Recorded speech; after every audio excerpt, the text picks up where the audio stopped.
झारखंड में राज्यसभा चुनाव में कांग्रेस को करारी हार का सामना करना पड़ा। इंडिया गठबंधन के पास 56 विधायक थे, लेकिन बावजूद इसके कांग्रेस हार गई। ऐसे में सवाल उठता है कि कांग्रेस के साथ धोखा किसने किया, किन विधायकों ने क्रॉस वोटिंग की। दरअसल राज्यसभा चुनाव से पहले तक तस्वीर साफ दिख रही थी। 56 विधायक वाले एनडीए गठबंधन के पास दोनों सीटें जीतने के लिए पर्याप्त संख्या मौजूद थी।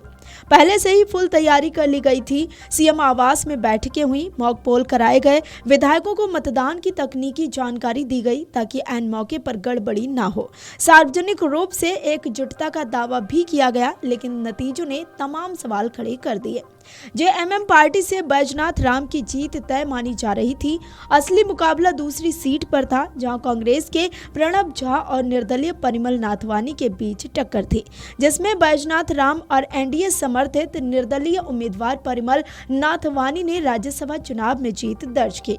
हालांकि कांग्रेस की तैयारियां बेकार चली गई। चुनाव परिणाम के बाद कांग्रेस को मॉक पोल जितना वोट भी नहीं मिला। बता दें कि चुनाव को लेकर कांग्रेस ने एक दावा भी किया है। उस दावे के अनुसार उसके 16 विधायक एकजुट रहे और जेएमएम के अतिरिक्त वोट भी उसे मिले, लेकिन राजद और भाकपा माले विधायकों पर कांग्रेस की ओर से साफ शब्दों में धोखा देने का आरोप लगाया गया। दूसरी तरफ चुनाव परिणाम आते ही गठबंधन में तकरार बढ़ गई।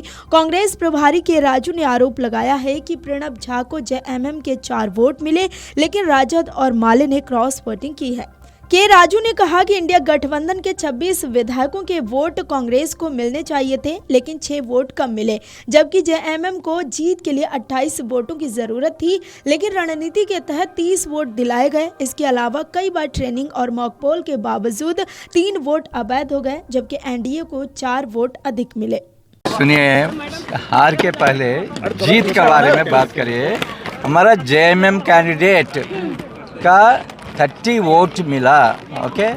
4 वोट एमएलए का जेएमएम वोट हमको मिला, कांग्रेस को 20 वोट आया। सो मैं पार्टी का जीत मानता है। पार्टी का जीत क्यों मानता है? दूसरा स्टेट्स में जो राज्यसभा इलेक्शंस में कांग्रेस एमएलएस कुछ क्रॉस वोटिंग किया, इधर ऐसा नहीं हुआ।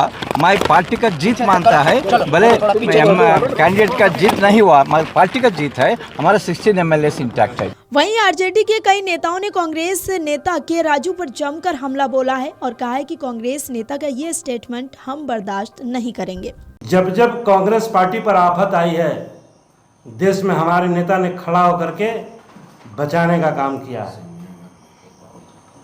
और आज कांग्रेस पार्टी के राजू 2 दिन के हैं, उनको प्रभारी बनाया गया। मैं ज़्यादा उनके बारे में नहीं बोलना चाहता हूँ, मैं अपना जुबान खराब नहीं करना चाहता हूँ, लेकिन नियंत्रण में रह करके कोई स्टेटमेंट देना चाहिए। इसको हम लोग कतई बर्दाश्त नहीं करेंगे। ये आपके माध्यम से उन तक मैं पहुँचाना चाहता हूँ। हम अपने नेता के प्रति उत्तरदायित्व हैं, हम कांग्रेस पार्टी के प्रति उत्तरदायित्व नहीं है। हमारे नेता आदरणीय लालू प्रसाद यादव जी और हमारे नेता तेजस्वी यादव जी के आइडियोलॉजी से हम लोग चलते हैं। कांग्रेस पार्टी में खुद ही 17 गो छेद है। 2 साल पहले क्या किया था, अभी असम चुनाव में के राजू ने क्या क्या बयान दिया, हम लोग भी देखते हैं और सुनते हैं और समझते हैं बात को। इसलिए मैं ज़्यादा नहीं कुछ बोलना चाहता हूँ। आप सब लोगों को बहुत बहुत धन्यवाद। आरजेडी के राष्ट्रीय महासचिव भोला यादव ने कहा कि लालू प्रसाद यादव और तेजस्वी यादव के निर्देश पर राजद के सभी 4 विधायकों ने इंडिया गठबंधन के उम्मीदवार प्रणब झा के पक्ष में मतदान किया है। उन्होंने कहा कि वे चुनाव में पर्यवेक्षक के रूप में मौजूद थे और चारों विधायकों ने उन्हें अपना वोट दिखाया था। बयान देते हैं, हमें लगता है जो अव्यवहारिक बयान देते हैं और कहीं न कहीं पॉलिटिकल बयान उनका नहीं है। किसी भी चीज पर आरोप लगाने से पहले उसका जांच होता है, उसको समझा जाता है, उसके बारे में पड़ताल किया जाता है। लेकिन जिस तरह से वो काउंटिंग से निकले और सीधे राष्ट्रीय जनता दल पर आरोप लगाए हैं, इसका मैं निंदा करता हूं। राष्ट्रीय जनता दल अपने आइडियोलॉजी से आज तक समझौता नहीं किया, जिसका नतीजा है कि राष्ट्रीय जनता दल को सब तरह की परेशानियां झेलनी पड़ी। क्योंकि केंद्र में जो सरकार है, उस सरकार से यदि हम लोग हाथ मिला लिए रहते तो आज हम लोग भी दूध के धुए हो जाते। लेकिन हमारे नेता आदरणीय लालू प्रसाद जी, आदरणीय तेजस्वी प्रसाद यादव जी वैसे शक्तियों से समझौता करना कभी मुनासिब नहीं समझे जो सांप्रदायिक हो। इसीलिए हम लोग अपने सिद्धांत पर थे। हमारे चारों विधायकों ने मुझे दिखा करके कांग्रेस के प्रत्याशी प्रणव झा जी को वोट दिया है, और इसके बाद यदि कोई गड़बड़ी हुई है तो कांग्रेस अपने अंदर झांके, के राजू जी अपने अंदर झांके, जो उनके अंदर कहां खामी है, और दूसरे पर आरोप लगाना बंद करें, पहले अपने आप का आत्ममंथन करें। मैं इसीलिए नहीं लगा सकता हूं क्योंकि इसके बारे में मैंने कोई जांच पड़ताल नहीं किया है।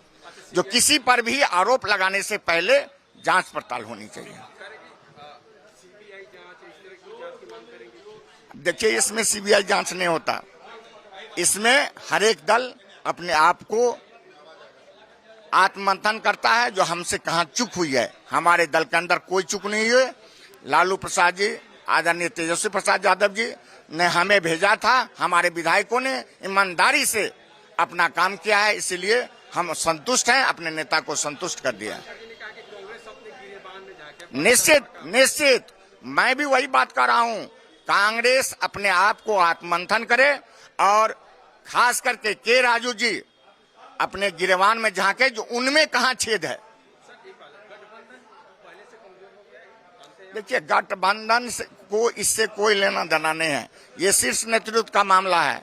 न भोला यादव इस चीज को तय करते हैं, न के राजू जी इसको तय करते हैं। ये शीर्ष नेतृत्व का मामला है, शीर्ष नेतृत्व तय करेंगे। आगे जैसे काम चल रहा था चलेगा। धन्यवाद। आपको बता दें कि झारखंड प्रदेश के राज्यसभा चुनाव में परिणाम से स्पष्ट हो गया है कि कांग्रेस अपने ही सभी विधायकों का समर्थन हासिल करने में नाकाम रही। हालांकि कांग्रेस अपने ही गठबंधन दल के विधायकों की वोटिंग पर सवाल खड़े कर रही है, लेकिन अगर पुराने आंकड़ों पर ध्यान दिया जाए तो ऐसा पहली बार नहीं हुआ है।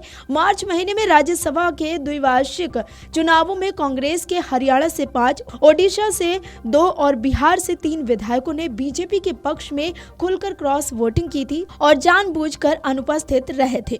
Video desk Amarujala dot com. अगर आप ये वीडियो YouTube पर देख रहे हैं तो हमारे चैनल को सब्सक्राइब कर बेल आइकन दबाएं, और Facebook पर देख रहे हैं तो हमारे पेज को लाइक करें।